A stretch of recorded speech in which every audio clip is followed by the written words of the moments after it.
Assalamualaikum my viewer, I am here to teach you about e-learning. In this video we will discuss about what is e-learning. E-learning क्या है and what is e-learning and how it's important to our education system और education system में इसकी importance क्या है. And we will also discuss about advantages and disadvantages और हम इस वीडियो में advantage और disadvantage के बारे में भी डिस्कस करेंगे. If you are new in my channel, then click first like and subscribe button and also ring the bell icon for my more informative videos. ताकि आपको मेरी न्यू फर्दर वीडियोस जो हैं वो मिलती रहें, इसलिए आप इसको क्या कर दें, सब्सक्राइब करें. Now we will start with the definition of e-learning. What is e-learning? e-learning जब भी किसी वर्ड के साथ e मेंशन होता है तो उसका मतलब होता है इलेक्ट्रॉनिक. लर्निंग मीन लर्न करना यानी पढ़ना यानी सीखना. Refers to the use of the network and communication technology in teaching and learning यानी किसी भी नेटवर्क का यूज़ करते हुए और कम्युनिकेशन टेक्नोलॉजी को यूज़ करते हुए पढ़ना या सीखना क्या है, ई लर्निंग है.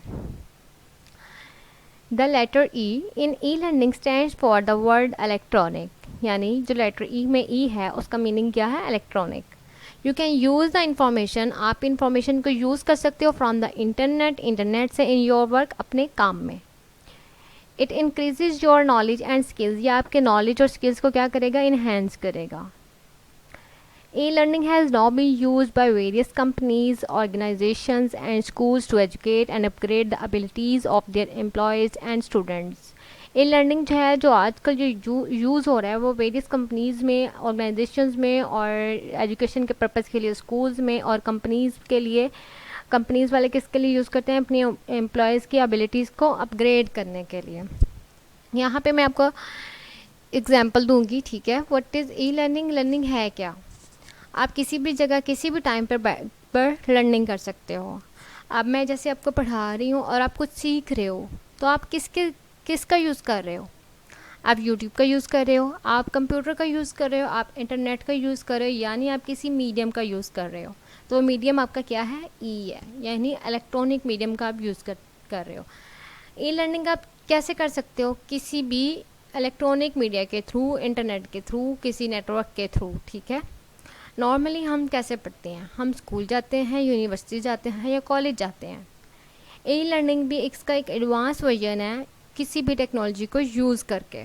अगर आपको कोई इन्फॉर्मेशन चाहिए किसी भी टॉपिक पर, या तो आप किसी के पास जाओगे या उसको अपने पास बुलाओगे. अगर वो एक्सेसिबल नहीं है तो फिर आप क्या करोगे? तो उसके लिए आपके पास एक मेथड होता है ई लर्निंग का. वहाँ पे आपके टीचर्स जो हैं वो आपको क्या कर सकते हैं, गाइडेंस दे सकते हैं, आपको इन्फॉर्मेशन प्रोवाइड कर सकते हैं अपने यूनिवर्सिटीज़ के स्टूडेंट्स को या कॉलेज के स्टूडेंट्स को या स्कूल के स्टूडेंट्स को. अगर कोई कंपनी है तो अपने एम्प्लॉयज़ को क्या कर सकती है, इन्फॉर्मेशन प्रोवाइड कर सकती है, ठीक है. ये प्रोग्राम कुछ इस तरह से बनाए जाते हैं कि आपको क्लासरूम में नहीं जाना पड़ता, यानी जैसे स्कूल में प्रॉपर इन्वायरमेंट होता है, स्कूल क्लासरूम का वैसा इन्वायरमेंट नहीं होता. आप घर में बैठ के क्या कर सकते हो, लर्निंग कर सकते हो. ये होता किसके लिए? अगर कोई ऐसा पर्सन है जो क्लास अटेंड नहीं कर सका, या अगर वो कोई मतलब कि कोई बीमार था, या उसको कोई प्रॉब्लम हो गया, या उसको कोई फैमिली इश्यूज़ हैं जिसकी वजह से वो क्या, फाइनेंशियली इश्यूज़ हैं जिसकी वजह से वो क्या था, स्कूल नहीं आ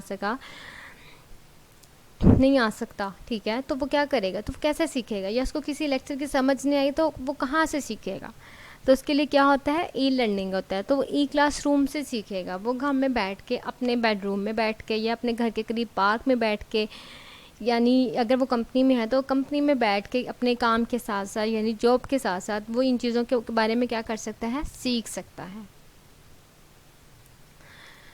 now we discuss about advantages of e learning. अब हम डिस्कस करेंगे ई लर्निंग के एडवांटेजेस के बारे में. E learning saves times and money. जो ई लर्निंग है वो एक तो आपका टाइम बचाता है और दूसरा क्या करता है, मनी बचाता है. यानी टीचर को स्टूडेंट के पास नहीं आना पड़ता और स्टूडेंट्स को टीचर के पास नहीं जाना पड़ता.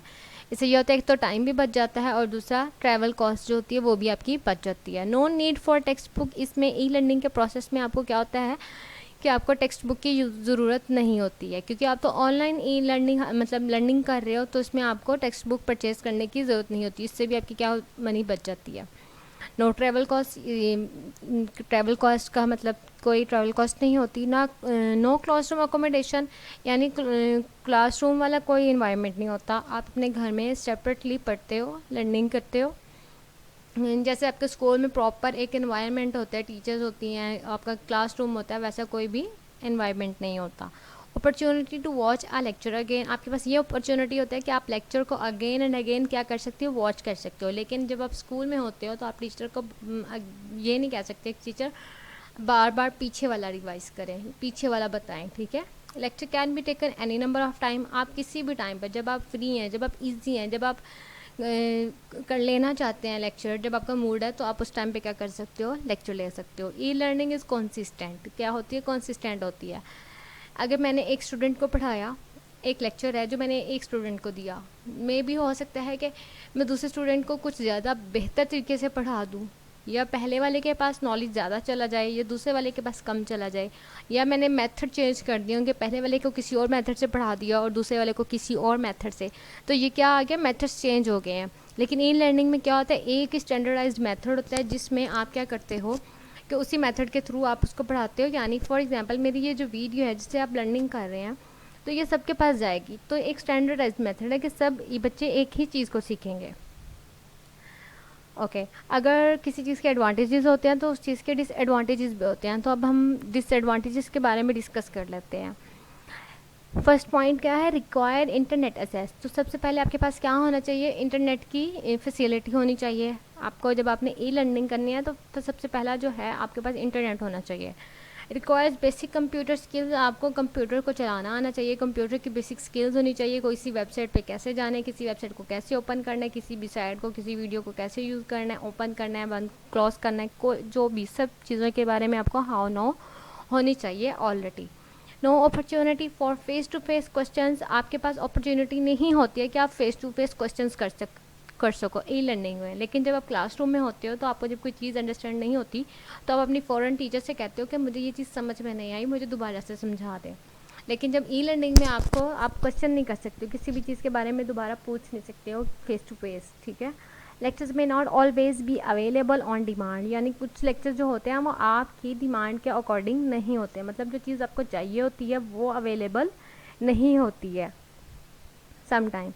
Online students feedback is limited, जो ऑनलाइन स्टूडेंट्स की फ़ीडबैक होती है वो क्या होती है, लिमिटेड होती है। यानी जब आप क्लासरूम में आपको टीचर कोई चीज़ सिखाती है तो टीचर्स को पता चल जाता है इस बच्चे को इतनी समझ आ गई है, इस बच्चे को इतनी समझ आ गई, इसकी इतनी लर्निंग हो गई है, ठीक है। और मतलब कि टीचर को स्टूडेंट का फीडबैक मिल जाता है। लेकिन ई लर्निंग में क्या होता है, स्टूडेंट्स अपना फीडबैक नहीं दे सकते, तो हमें नहीं पता चलता कि स्टूडेंट ने कितनी लर्निंग की है, स्टूडेंट को कितनी अंडरस्टैंडिंग हुई है, ठीक है। अगर आपको मेरी वीडियो में कोई भी प्रॉब्लम है किसी भी चीज़ को समझने में, तो आप मुझे कमेंट सेक्शन में मैसेज करके ज़रूर बता सकते हैं। मैं कोशिश करूँगी कि मैं उसको सॉल्व आउट कर दूँ। Thank you.